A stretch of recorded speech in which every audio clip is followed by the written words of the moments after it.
Salam sejahtera buat kita. Nama saya Rafael Azmanurung dengan NIM 11S21028. Di video ini saya akan menjelaskan evaluasi dan prototyping website perpustakaan IT Dell untuk memenuhi UTS SI mata kuliah interaksi manusia komputer. Tahap pertama yang dilakukan yaitu adalah evaluasi website perpustakaan IT Dell pada aspek learnability. Learning approach yang digunakan pada website ini adalah learning by doing dan learning by watching. Contoh penerapan learning by doing yaitu user dapat menggunakan fungsi-fungsi dasar yang tersedia pada menu bar seperti mencari buku, artikel, CD, DVD, dan lain-lain. Terdapat juga navigasi yang menunjukkan beberapa menu-menu seperti beranda, tentang website perpustakaan, masuk atau login, dan lain-lain. Seperti yang terlihat pada gambar di atas, website perpustakaan ini memiliki interface yang simpel, rapi, dan sederhana, sehingga tidak membingungkan untuk pengguna yang pertama kali mengakses website ini. Contoh kasus metode learning by watching yang mungkin terjadi adalah ketika user hendak masuk atau login ke website. Karena aplikasi ini dikhususkan untuk situs IT Dell, maka tidak ada fitur register pada website sehingga membuat user yang pertama kali menggunakan aplikasi ini sedikit kebingungan untuk login. Namun, kita mungkin dapat berpikir cara untuk mencoba menggunakan SIS untuk login. Karena hal tersebut, sebagian orang yang kurang paham pun dapat mencontoh orang lain yang sudah berlogin ke aplikasi untuk menggunakan akun SIS mereka. Hal lain yang mungkin sedikit membingungkan untuk dipelajari sendiri adalah prosedur peminjaman buku. Mungkin user akan paham lebih jelas ketika melihat orang lain melakukan pemesanan atau peminjaman buku terlebih dahulu. Secara keseluruhan, teknik approach yang dapat user gunakan untuk dapat membiasakan diri dengan aplikasi ini sudah baik, karena user pertama kali menggunakan aplikasi tidak bingung akan interface yang ditampilkan. Dan juga fitur yang ditawarkan sudah cukup membantu mendefinisikan suatu perpustakaan online. Tentu saja, bila user kebingungan, tidak ada tombol help yang menambah aspek learning approaches, yaitu seeking help. Jujur saja, hal tersebut sedikit merugikan walaupun terdapat juga menu tentang purpose yang cukup membantu user ketika kebingungan. Dua interaction style. Interaction style yang digunakan dalam website polisi ini menurut saya adalah recognition. Menggunakan recognition karena website ini merupakan website yang memiliki cukup banyak button yang memiliki fungsi masing-masing. Jadi kita mungkin akan dimudahkan dengan tampilan menu and form karena kita tidak perlu menggunakan nomor kita untuk tujuan. Seperti yang dapat kita lihat pada gambar di atas, terdapat model menu and form. Misalnya kita ingin mencari buku, kita tidak perlu repot karena telah tersedia menu buku pada menu bar, form pencarian buku, serta tombol carinya. Selanjutnya konsistensi. Konsistensi internal yang diterapkan pada website ini mungkin kurang baik terlihat pada menu bar yang berubah tampilan ketika kita mengakses salah satu menu yang tersedia. Pada gambar di atas, bahwa ketika kita berada di beranda, tampilan menu bar berada pada panel navigasi. Namun ketika mengakses menu tentang purpose, menu barnya menghilang dan digantikan dengan kata yang dibuat hyperlink. Konsistensi eksternal website ini dengan website perpustakaan perguruan tinggi lain cukup berbeda. Perbedaan pertama dapat kita lihat pada resolusi layar. Website lain biasanya akan menggunakan full screen, sedangkan website Polis ini tidak. Serta perbedaan lainnya yaitu peletakan menu-menu dan tampilan yang kurang menarik dan menggunakan gaya-gaya yang lama. Konsistensi metafora pada website ini belum terlihat. Selanjutnya, affordances. Button and links yang digunakan pada website cukup baik karena pengguna langsung dapat mengerti bahwa objek tersebut memiliki fungsi bila ditekan. Begitu juga dengan hyperlink pada website, sudah ditandai tulisan berwarna biru serta garis bawah sehingga membuat pengguna mudah untuk membedakan dengan tulisan biasa. Begitu juga dengan drop dan arrow pada kolom branding membuat kita paham bahwa panel tersebut dapat di drop ke bawah. Mouse cursor yang menyentuh button juga akan berubah bentuk, serta bila mouse melewati button atau word yang terdapat hyperlink akan terdapat perbedaan sedikit pada warna button atau word tersebut seakan-akan button atau word tersebut ditekan pada dunia nyata. Pada gambar di atas, kursor saya mengarah pada menu artikel sehingga menu artikel tersebut berubah warna menjadi sedikit lebih terang dari lainnya dan tulisannya lebih tebal sedikit. Feedback. Low feedback yang terdapat pada website tulis ini cukup baik karena setiap mouse cursor melewati button terdapat perubahan pada button tersebut. Begitu juga dengan ketika kita menekan tombol tersebut. High level feedback yang terdapat pada website OLIS ini juga sudah baik. Button menu menunjukkan perubahan ketika ditekan akan menuju ke jendela baru atau merubah tampilan jendela saat itu. Dapat kita lihat pada gambar di bawah. Selanjutnya aspek efisiensi. Penyajian informasi. Penyajian informasi pada homepage website ini bisa dibilang kurang atau tidak ada karena website hanya menunjukkan blank panel di bawah panel navigasi dan menu bar. Mungkin akan lebih baik jika terdapat informasi-informasi mengenai editorial atau update buku-buku terbaru yang membuat website semakin menarik. Selanjutnya, metode chunking. Penerapan metode chunking pada website ini dapat kita lihat pada nomor seri buku, CD atau DVD, serta konten AGD lainnya. Angka-angka menunjukkan objek tersebut dibesarkan oleh titik yang membuat kita mudah untuk mengenal jenis dari objek tersebut dan kita juga menjadi lebih mudah untuk mengingatnya. Selanjutnya, metode shortcut. Keyboard shortcut yang terdapat pada website ini tidak ada yang khusus, hanya terdapat keyboard shortcut biasa, contohnya Ctrl+C, Ctrl+V, Ctrl+I, dan lain-lainnya. Website ini juga menyanyikan menu akselerator yang dapat dipanggil dengan Mekato. Website ini tidak menyediakan menu akselerator yang dapat dipanggil dengan menekan tombol Alt salah satu huruf. Salah satu default pada website ini diterapkan pada menu buku, yaitu ketika kita ingin melakukan searching default pada pencarian adalah judul buku dan pencarian tersebut diset pada halaman 1. Jadi ketika kita ingin mencari pengarang, kita perlu mengubah pencariannya menjadi pengarang. Histori yang tersaji dalam website ini tidak begitu jelas. Seharusnya kita mendapatkan saran tentang buku yang pernah kita pinjam. Namun pada website ini hanya ada log peminjaman buku. Kita lihat pada gambar ini. Contoh anticipation yang ada pada website ini juga sangat minimum, yaitu pada saat ketika kita mengklik buku, kaset, dan objek lain yang bisa dipinjam, maka kita akan diperlihatkan jendela baru yang menampilkan suatu fungsi anticipation, yaitu pinjam.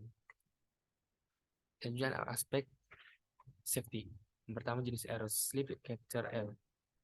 Sleep capture error yang terdapat pada website ini ada pada fungsi pencarian CD atau DVD, yaitu ketika kita hendak melakukan searching, searchnya tidak ada halaman yang bisa kita ganti sebelum melakukan pencarian. Namun pada website ini kita sudah bisa mengganti halaman dari hasil pencarian sebelum kita melakukan searching. Sleep description error. Pada website ini peletakan tulisan link navigasi, informasi dan layer perpustakaan yang tulisannya di bold serta diletakkan pada panel yang seperti button sehingga membuat tulisan itu terlihat dapat ditekan, padahal ketika kita menekannya tidak terjadi apa-apa. Slips mode error. Kedua gambar di atas menunjukkan bahwa hanya sedikit perbedaan yang terdapat pada menu buku dan CD, sehingga bisa saja kita salah melakukan pencarian buku di CD ataupun sebaliknya pencarian kaset di buku. Lapses. Pada menu utama website, kita bisa melihat bahwa yang ditampilkan pertama kali adalah menu buku, seolah-olah menu buku tersebut adalah satu-satunya menu yang ada pada perpustakaan tersebut. Sebaiknya sebelum langsung ke menu pencarian buku, kita bisa memilih menu pencarian buku, konten CD ataupun menu lainnya yang menunjukkan bahwa website tersebut memiliki beberapa menu yang dapat digunakan selayaknya mencari buku dan benda lain di perpustakaan. Mistakes yang mungkin terjadi pada saat penggunaan website ini mirip dengan terjadi pada lapses. Namun kita sengaja untuk melakukan pencarian buku di halaman CD atau konten, dan begitu juga dengan sebaliknya, sehingga kita tidak mendapatkan hasil apa-apa. 2. Error prevention. Safety from capture error. Seperti yang dapat kita lihat pada gambar di atas, website ini sudah menerapkan safety from capture error dengan membuat jarak antar button ke menu-menu yang tersedia sehingga dapat meminimalisir terjadinya capture error. Begitu juga dengan konten menu, buku, CD, DVD, artikel, dan lain-lain, semuanya telah diberi jarak antar button kolom yang tersedia sehingga dapat meminimalisir kesalahan karena capture error. Confirmation dialog. Dalam website ini saya tidak menemukan confirmation dialog karena tidak ada menu berat yang tidak bisa dibatalkan. Misalnya kita ingin mengganti password, ya kita ingin menggantinya lagi, kita hanya perlu mengulangi langkah sebelumnya sehingga tidak perlu ada confirmation dialog. Begitu juga dengan peminjam buku, merupakan opsi sederhana atau tidak sulit sehingga kita dapat dengan mudah membatalkannya dari menu peminjam. Error message. Pada gambar di atas dapat kita lihat bahwa pada saat login kita harus mengisi form username dan password. Jika kita tidak mengisinya, maka akan keluar error message baik pada form username maupun form password. Gambar di atas juga menunjukkan pesan error yang terjadi ketika kita salah memasukkan format username sesuai ketentuan akun CIS mahasiswa. Terus sejenis akan terjadi juga apabila kita salah memasukkan password dan password yang salah. Tahap 2, eksplorasi website sejenis. Website perbandingan adalah website perpustakaan UGM dan website perpustakaan UI. Aspek learnability. Pertama, learning approach. Learning approach yang dapat digunakan pada aplikasi. Metode learning approach digunakan pada website ini yaitu learning by doing, learning by watching, dan seeking help. Contoh metode learning by doing dapat diterapkan yaitu adalah menggunakan fungsi-fungsi dasar yang tersedia pada panel navigasi dari kedua website di atas. Menu-menu yang tersedia cukup memudahkan kita untuk mengenal dan berinteraksi dengan website demi mencapai tujuan kita. Perlu kita lihat pada gambar di bawah ini. Contoh penerapan learning by watching pada website UGM adalah ketika kita hendak menggunakan fitur Ask Librarian. Mungkin kita akan sedikit bingung karena cukup asing di telinga dan website OLIS tidak mempunyai fitur tersebut. Maka dengan melihat orang lain menggunakannya, kita bisa lebih paham cara menggunakannya. Pada website UI kita mungkin akan sedikit karena kita bukan sivitas UI, tapi kita ingin login ke website mereka. Mungkin dengan melihat orang lain yang bukan sivitas UI bisa mengakses fitur yang dapat digunakan ketika kita login, kita bisa menjadi lebih paham cara menggunakan fitur tersebut atau fitur tamu. Apabila kita masih kebingungan untuk menggunakan beberapa fitur yang ditawarkan website tersebut, kita bisa menggunakan metode seeking help. Pada website UGM terdapat fitur bantuan pada kedua website dan menuju ke FAQ atau Frequently Asked Question. Selanjutnya interaction style. Interaction style yang digunakan dalam website ini menurut saya adalah recognition. Menggunakan recognition karena website ini merupakan website yang memiliki cukup banyak button yang memiliki fungsi masing-masing. Jadi kita mungkin akan memudahkan dengan tampilan menu dan form ketika kita tidak perlu menggunakan working memory kita untuk mencapai tujuan. Seperti yang dapat dilihat pada gambar di atas, terdapat model menu and form. Dan kebanyakan perpustakaan lain juga memiliki interaction style yang sama, yaitu recognition. Karena kita tidak bisa mengambil hal yang sama di setiap website perpustakaan berbagai institusi pendidikan, selalu pasti ada yang membuat website tersebut berbeda dari website lainnya, sehingga tidak ada ketentuan atau default yang membuat kita bisa langsung mengingat atau mengerti cara menggunakan website tersebut tanpa bantuan visual. Konsistensi. Konsistensi internal yang diterapkan pada kedua website sudah baik, seperti pada website baru pada umumnya. Panel navigasi selalu ada walaupun menu yang dibuka berbeda. Misalnya di bawah ini panel navigasi tidak ada meski website perpustakaan UGM sedang membuka profil atau sejarah dan website perpustakaan UI sedang membuka menu tentang kami atau profil. Coba kita lihat pada gambar ini. Konsistensi eksternal kedua website ini cukup mendekati satu sama lain. Pada bagian atas kita bisa melihat panel navigasi dan menu bar yang terbentang sepanjang resolusi layar. Kemudian di bawahnya terdapat informasi mengenai dunia serta tidak lupa dalam setiap website selalu ada tombol pencarian cepat atau mencari cepat berdasarkan kategori yang ingin kita cari. Konsistensi metafora pada website UGM terlihat pada bendera yang ditujukan untuk memilih bahasa dan beberapa menu layanan yang disediakan disesuaikan menurut fungsi dan ciri khas layanan tersebut. Pada website UI kita dapat melihat konsistensi metafora saat ingin melakukan pencarian. Tombol pencarian didesain mirip dengan kaca membesar, tombol fungsi untuk mencari atau meneliti dari tempat sekecil apapun. Selanjutnya, avoidance. Button dan links yang digunakan pada kedua website cukup baik karena pengguna langsung dapat mengerti bahwa objek tersebut memiliki fungsi bila ditekan. Begitu juga dengan hyperlink pada website, sudah ditandai dengan tulisan dengan warna yang berbeda, bahkan jika kita melewatkan kursor kita di atasnya, akan terdapat perubahan pada warna sehingga membuat pengguna mudah untuk membedakannya dengan tulisan biasa. Kita lihat pada gambar ini. Begitu juga dengan penggunaan drop and down arrow pada kolom beranda yang membuat kita paham bahwa panel tersebut dapat di-drop ke bawah.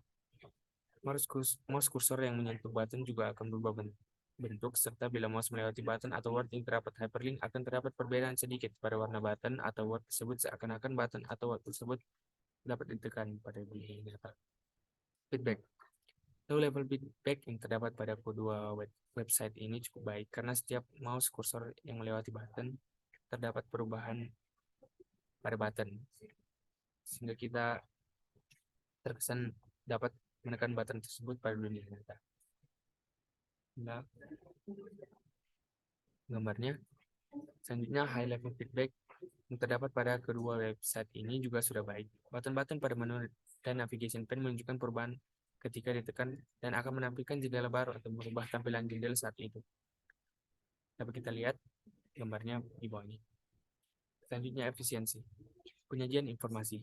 Penyajian informasi pada homepage website UGM cukup bagus. Terdapat layanan-layanan perpustakaan yang membantu kita mencapai tujuan dan menggunakan website ini. Dan pada bagian bawah dari homepage terdapat tabel yang berisi pengumuman, berita, dan agenda. Di bawahnya lagi terdapat galeri yang memuat foto rekap kegiatan yang telah dilakukan di kampus UGM. Penempatan atau letak dari setiap objek sudah baik karena tidak membingungkan pengguna saat melihatnya. Penyajian informasi yang terdapat pada website perusahaan UI cukup bagus. Terdapat tabel pencarian yang membantu kita untuk menelusuri tujuan kita. Dalam homepage tersebut juga terdapat seperti majalah berita yang akan berganti dalam kurun waktu tertentu. Di bagian kanan juga terdapat koleksi buku dan di bagian tengah terdapat homepage.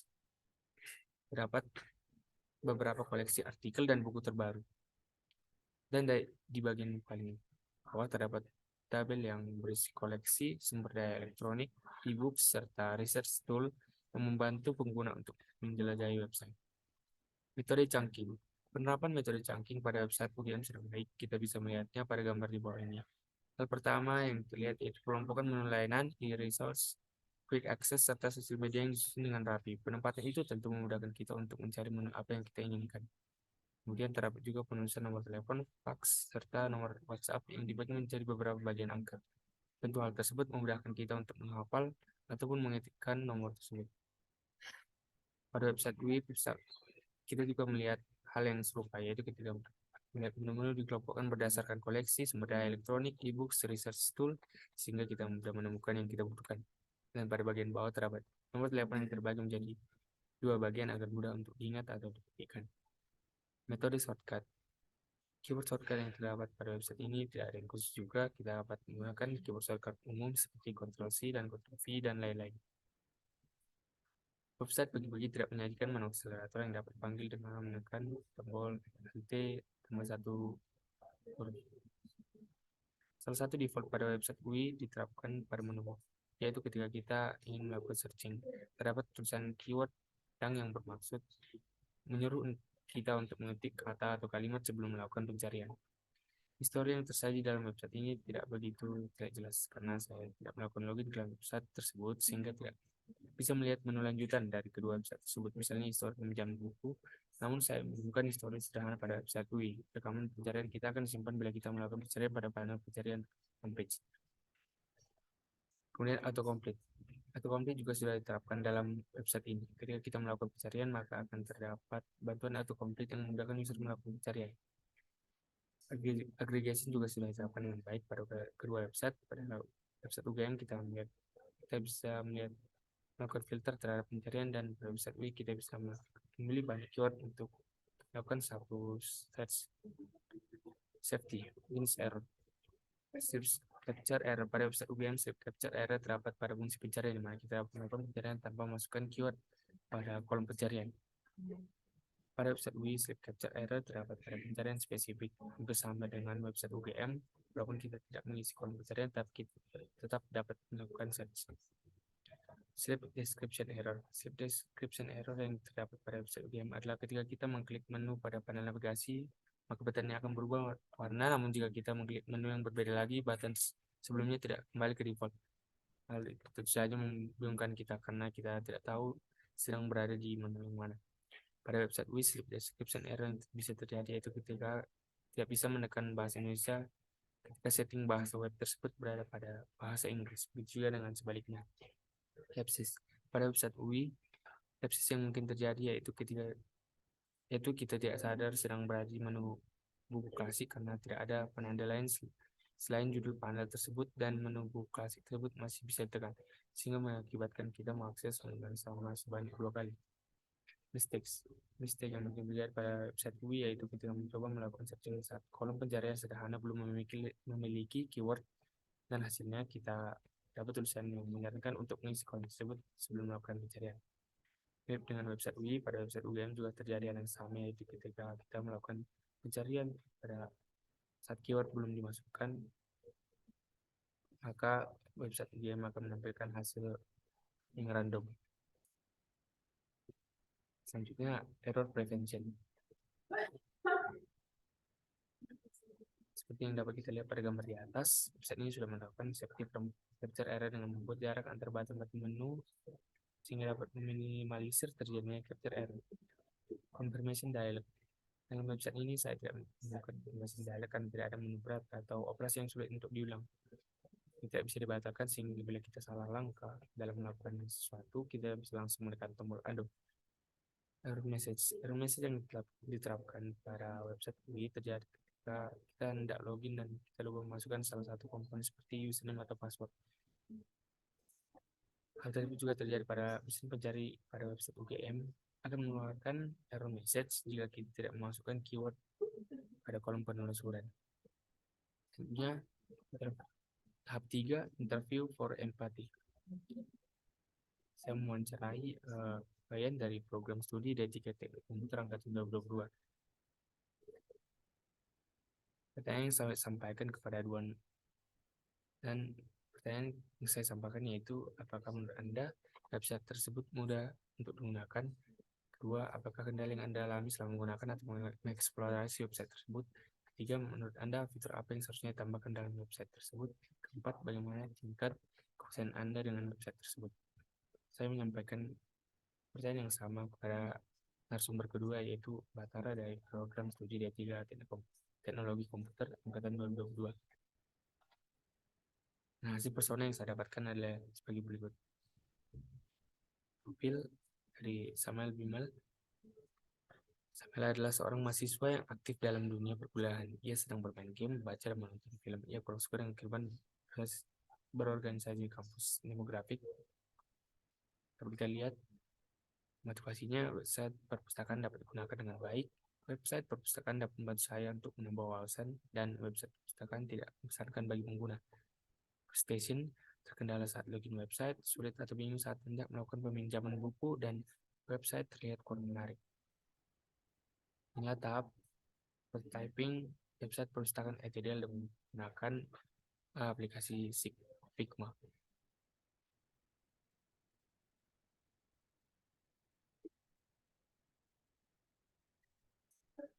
Sekian penjelasan yang dapat saya sampaikan mengenai UTS saya mata kuliah daring, mata kuliah interaksi manusia komputer.